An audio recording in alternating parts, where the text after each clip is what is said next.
Psygnosis were the masters of computer graphics in the 80s and 90s. I mean, come on. Shadow of the Beast, Colony Wars, G-Police, those boys and girls knew how to make all different video games look real purty. Darker is no different. Despite the developers later admitting that the game was rushed, they managed to create a gorgeous and atmospheric and highly detailed Twilight world. I mean, check out this color palette, this Guro shading. This is some serious artistry in computer graphics. Okay, so the reason we're here is because we are on a tidally locked planet. We're on the side that's always dark. This wouldn't be an issue, but the wealthier dopes from the light side of the planet are beginning to encroach violently on our side. They have no manners. Your people hastily retrofit a civilian transport shuttle for combat and send you out to repel the bad guys. Here's the thing, they will send you out with a location where the attacks are taking place, and you may see other activity around the city, but you need to take care of the guys at your assigned point in order to complete the mission. You can see your current coordinates in your HUD, but that's all you get in terms of guidance. You will need to have the city map to find out where you're going.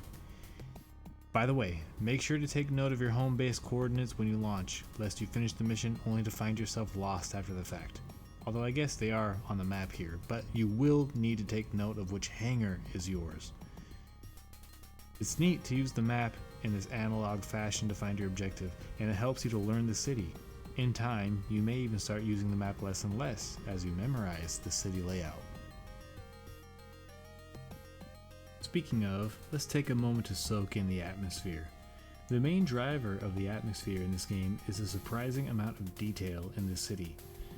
Two highlights I'll share are this rippling fountain and the peal of the clock tower bell in the city center, complete with Doppler effect.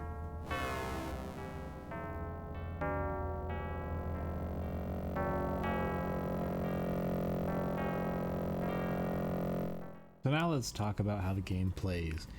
The flight model is different from most flight sims you may be accustomed to. You don't increase or decrease your throttle for speed per se. This flight model is akin to something like a glider, but there's an interesting twist on it. Look here at your HUD. Each of these little lights is one charge or one burst of acceleration. So you press one button and you get a huge burst of forward thrust, and the meter above it judges how close you are to these large towers throughout the city. And as that fills up, your charges will be replenished. Now if you run out of charges and you shoot your gun a bunch of times, you could just fall out of the sky. That really helps bring home the fact that this is a rickety shuttle that was hastily retrofitted for combat and not really a combat ready craft. But also, as you approach these big towers, you'll get a huge surge of velocity and altitude. They almost act as thermals on a glider, lifting you up and giving you a lot of velocity as well.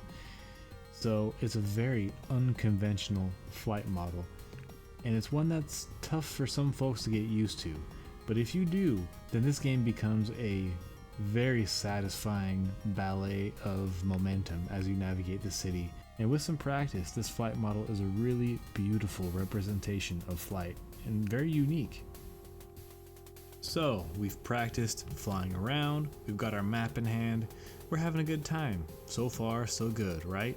Well, yes, because up to now we haven't hit the tunnel section. Listen, I love tunnel sections. I love destroying the Death Star. I love flying through tight spaces, but this is piss poor.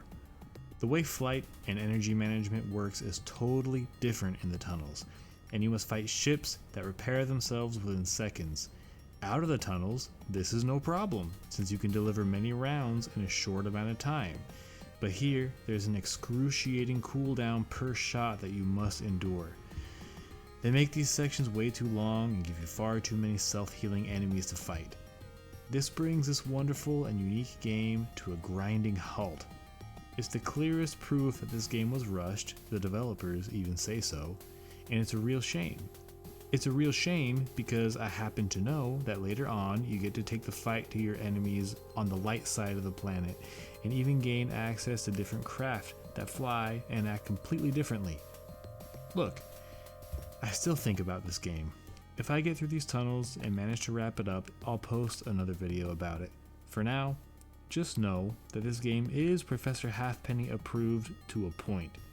Even knowing that you'll hit a brick wall, up to that point it's a wonderful and unique experience that's at least worth a gander. Class dismissed.